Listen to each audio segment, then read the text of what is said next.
So let me ask you a question. Have you ever felt lonely? Have you ever felt like, okay, I'm just not, connected. I'm not feeling connected. I don't feel like other people are with me. I just feel by myself. That is a common feeling, and many of us have felt like that and many times in our lives. And to be honest, you're probably going to feel like that again in the near or distant future.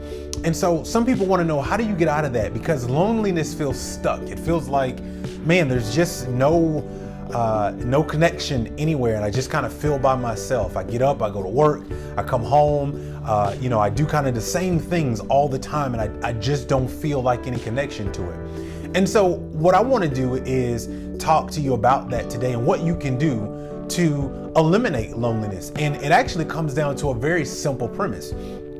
And that premise is experience.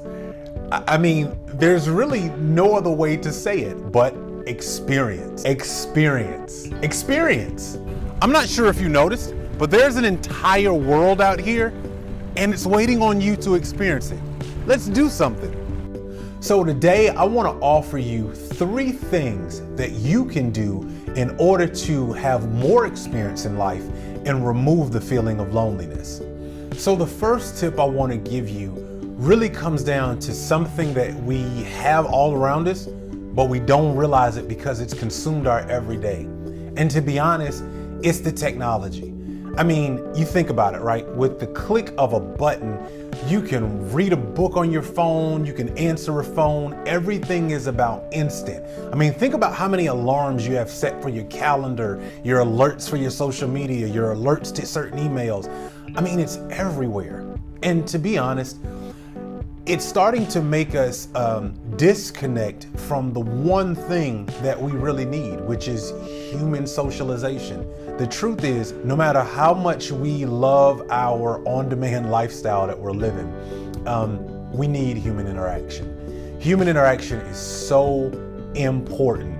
And if you really want to get rid of loneliness in your life, you've got to start with asking yourself, how often am I seriously physically interacting with other people?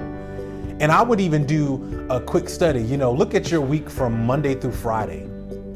And I would just start with the basics and say, okay, from Monday through Friday, how many hours do I actually get with human interaction, physical interaction, not by the phone, not by checking a Facebook post and following a thread, but how often are you actually getting individual, up close and personal time with other humans?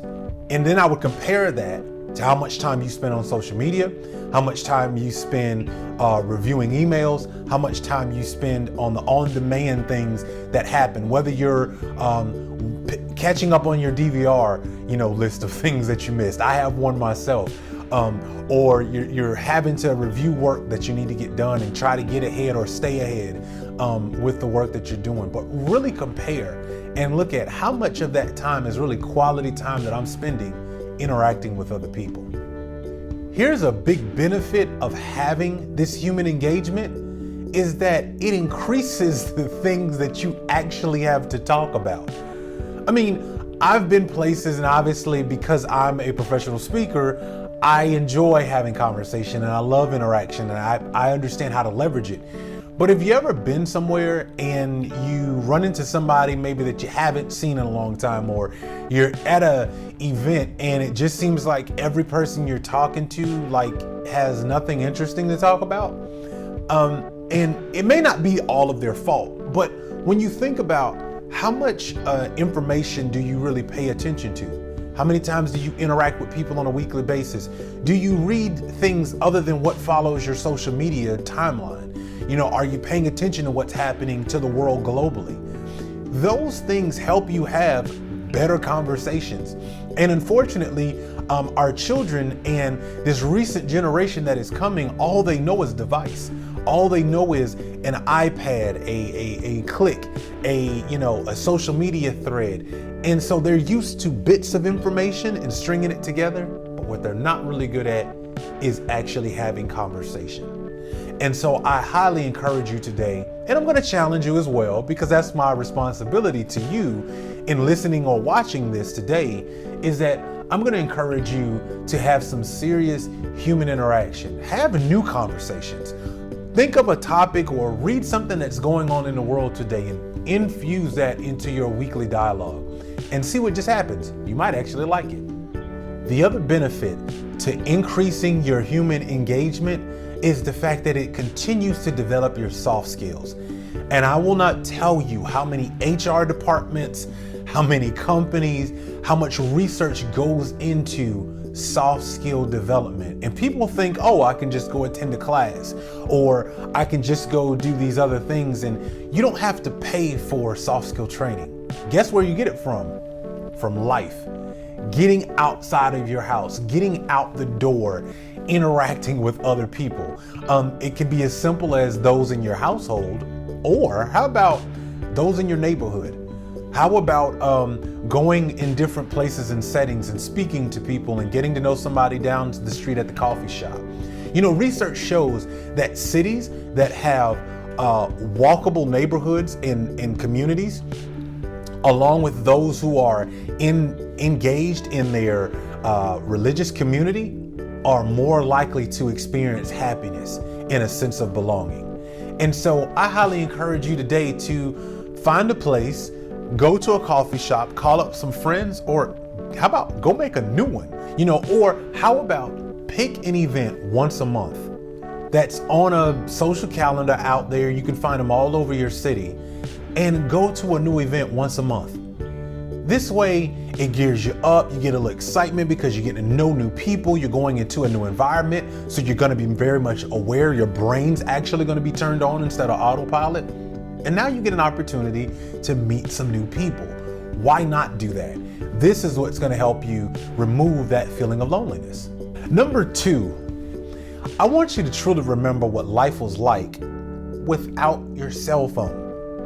I mean, think about it. I mean, really stop and think about what was your life like before you bought that first beeper even. Some of you might not remember what those are, but I remember having my first beeper. I remember getting my first cell phone and having to buy the minutes and buying the little cards so I can reload minutes on my phone. I remember those days. I remember what it was like to actually have a phone in your house that was connected to the wall and the extension cord, and my mother would run around the house with a 60-foot extension cord and could have conversation all day. But I remember the days without a phone. And the reason why I'm telling you this is a big tip is because if you remember what it was like without your phone, the one thing that happened a lot was increased engagement with people all around you. You had more experiences, you had more conversations, and the memories that you have are all pre-cell phone. I mean, I want you to really think about that. Think about your childhood. Think about all of the funny experiences that you remember having. I mean, we act like cell phones have been here since the dawn of time. They haven't been. It's very, very recent in the technological advancements.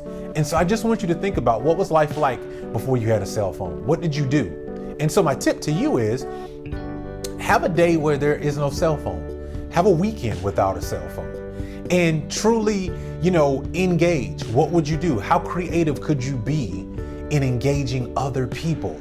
This is what will help you begin to make that elimination of the loneliness and truly gain more meaningful and memorable experiences. Tip number 3 is really important, and I think it really helps us remove ourselves from isolation and really gets us to think about others. And tip number 3 is get involved in someone else's experiences. As much as we have our own situations going on, it is very, very important that we as humans stop and take time to think about other people that are in our lives. And so some people may say, well, how do you get involved in someone else's experiences? Well, organizations have built inside of their ecosystem ways for you to interact with people that you might not see every day. So think of the local nonprofit that serves cancer patients. Think about your church or your religious organization that you're a part of. What do they do to build community? And I really want you to engage and involve yourself in ways that you can actually get involved in other people's lives. Learn about someone else's story. See how you can be impactful by doing something simple as listening. And sometimes when we do that, it helps us to reflect on our lives and, to be very honest with you, see how good we have it. And so I want to encourage you today. How could you get involved in a cancer center in your neighborhood? How could you serve at the local soup kitchen, or go down and take the entire family with you and go serve at Habitat for Humanity, or find a particular organization that would be something fun, something engaging, and go and serve someone else? This will help in a couple of different ways. Number one, it gets you out of this loneliness box that only has you focused on you. And unfortunately, when we do that, we become more selfish and we become more isolated. And the more selfish and isolation that we have in our day-to-day, we think it's the way of life. We think that's how it's supposed to be, and it's not. And it's not until you get an opportunity to go see someone who is less fortunate, someone who else has a need, someone else that could enjoy the type of life that you're living, the house that you live in, the car that you get to drive, the money that you have in abundance, that sometimes we don't even think it's abundance, but it's abundance. And I want you to realize just how grateful you should be and how blessed you really are and how awesome it is, and that you shouldn't take for granted the fact that you have the ability to pick up a phone, watch this video even, or call someone, or even get in your car and go and visit a friend. And so I want you to realize that when it comes to human interaction, these types of things are important. And when you do these, and when you take in these tips and you apply them to your life, I promise you, it will help you point the way forward.